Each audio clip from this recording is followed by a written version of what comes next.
Patriotic Kenyans, welcome once again to this platform. This is the reason I have always said that we are dealing with failed leaders against hardworking Kenyans.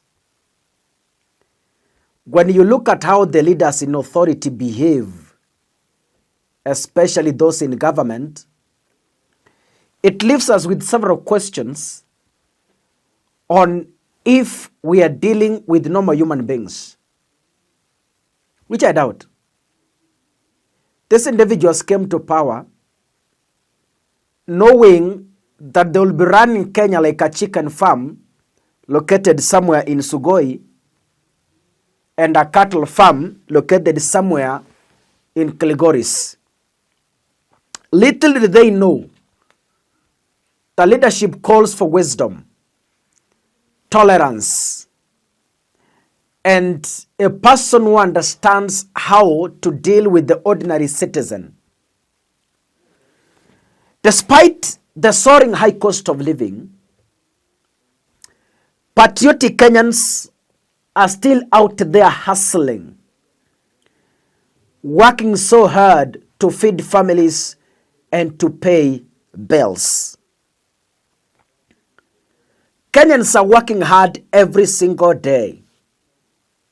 But sadly, they have leaders who are mismanaging our sweat. They are paying 8 million daily on choppers.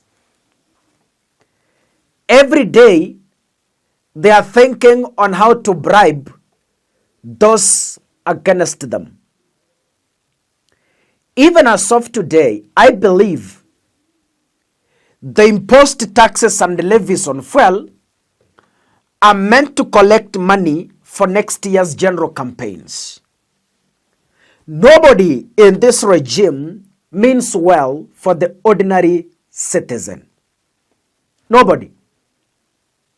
Nobody is talking about the school fees. Nobody is talking about the high costs of food commodities. It is a country where the leaders are leaving their own country, their own environment, and the Kenyans are left to fight alone. Tell me why, for instance, William Ruto had again to host the Matatu leaders in Mombasa, a meeting that was already done in Nairobi, and an agreement was reached, and they suspended the strike. What was the main reason why?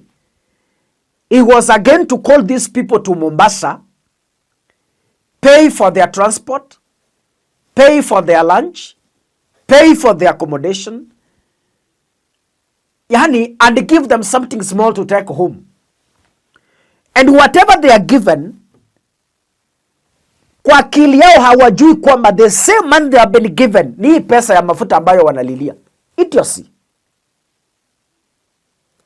Our Matatu leaders, mumeona, these traitors, mumeona shouting at us for Mombasa, wamelipiwa flight, wamepewa lunch, wamepewa accommodation, wamepewa allowances.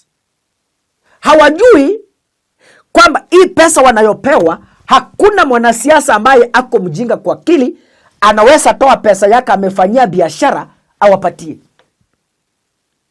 Hii pesa ambayo wamepewa Mombasa, kama walipewa, and there are signs that they were given, ni bei ya mafuta wanapigia kelele hii. Lakini kwa sababu tuko na watu washenzi wenye akili ndogo, hawawezi fikiria to that extent. All they are seeing is today's stomach. Hawajui kwamba wakikula Mombasa wakirudi Nairobi, bado shida ni ile watarudi tena kuface. I am now convinced that yes, William Ruto doesn't trust even his own cabinet secretaries. Kwa nini niseme hivi? The cabinet secretaries had a meeting in Nairobi. Wakaita matatu operators, wakaongea. Under the leadership of Murkomen, they agreed. Wakaita press conference. Wakasema, with all due respect, we have been respected and we have suspended the strike. Even the 10 shillings reduction was even said in the press conference. So what was the main reason again? They were to be ferried to Mombasa again for the same topic. William Ruto said something that has left me worried. Listening to him speak from Mombasa, it has left me worried if indeed William Ruto is the president and if indeed William Ruto is in authority, because he's totally lost it. Can we listen to him? The Ministry of Transport will engage financial institutions and the banking sector to provide a platform for transport operators to address the financial challenges arising from the current crisis, including the possibility of temporary relief on lending terms within the sector. Many of the good people standing behind me have vehicles, transport vehicles on loan from some of the financial institutions. The government of Kenya, through the ministry, is going to engage those financial institutions so that we can seek some relief for our transport sector as we all face the crisis ahead of us. In that particular speech, even when he is the president, William Ruto is still telling Kenyans, tuta, we will, we shall. Yani, he is still the president. Instead of saying we have, he is saying we will. There's a difference between the two statements. I am the president. Nimeketi chini na matatu operators, nimeketi chini na economists, nimeketi chini na finance. We have. Instead, we will. Even when William Ruto is the president, he is still not in control. He is still promising. Something that's kept me worried. Are we really dealing with somebody in authority?